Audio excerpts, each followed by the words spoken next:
Baik, Assalamualaikum warahmatullahi wabarakatuh. Kembali lagi bersama saya Windo Diki Rawan di channel Pejuang Sarjana. Abang jago, sorry bang jago, ampun bang jago. Abang jago, sorry bang jago, ampun bang jago.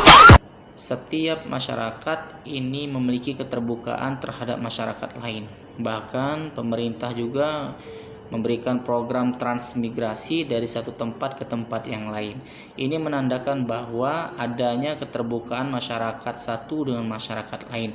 Contoh, orang Jawa trans ke Papua, maka nanti di Papua akan menerima bahasa dari Jawa, dan dari Jawa juga itu menerima dari bahasa Papua.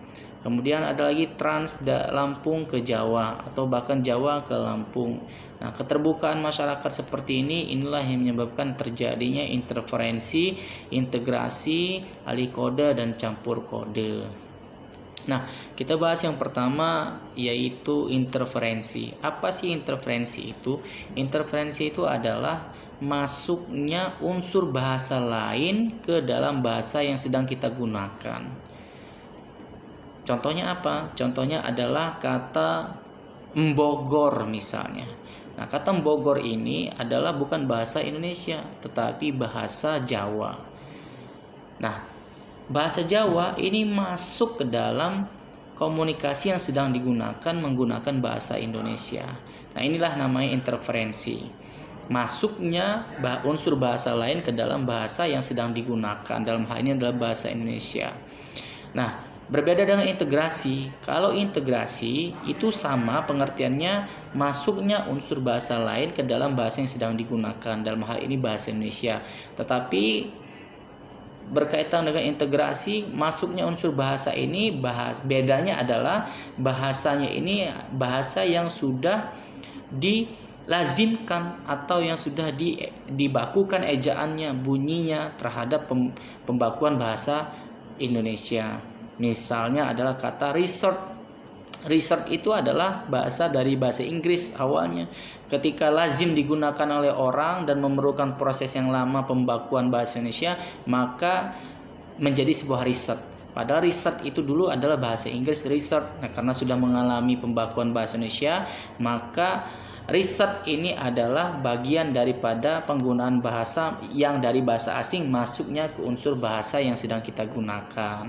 Nah, ini integrasi, bedanya dengan interferensi. Kalau interferensi tidak lazim, itu murni belum dibakukan ke dalam bahasa Indonesia.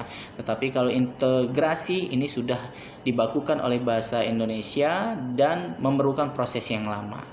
Kemudian ada alih kode.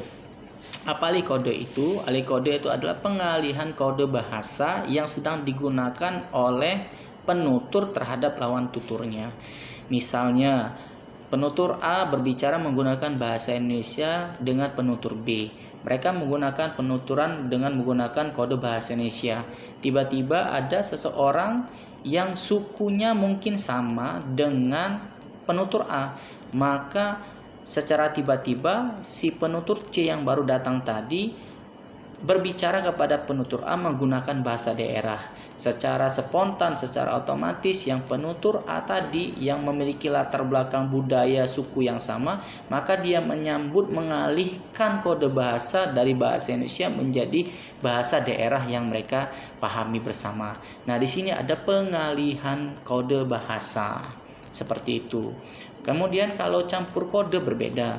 Campur kode itu mencampur kode bahasa lain ke dalam penggunaan bahasa yang sedang kita gunakan. Misalnya, you know, mereka semua juga sudah pada tahu. Nah, kata you know itu adalah pencampuran bahasa Inggris terhadap penggunaan bahasa yang sedang kita gunakan. Ingat, dalam hal ini adalah bahasa Indonesia. Kemudian ada lagi lebih baik kita collaboration saja. Misalnya contohnya seperti ini kalimatnya.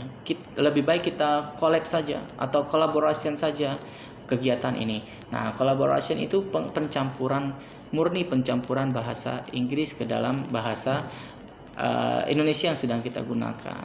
Nah, ini campur kode. Hanya bedanya campur kode sama interferensi sepertinya hampirnya sama.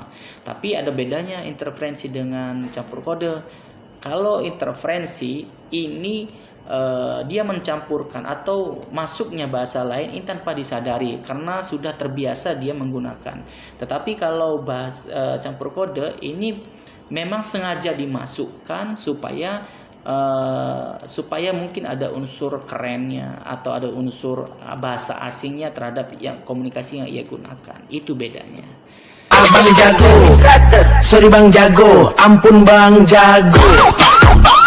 Abang jago, sorry bang jago, ampun bang jago.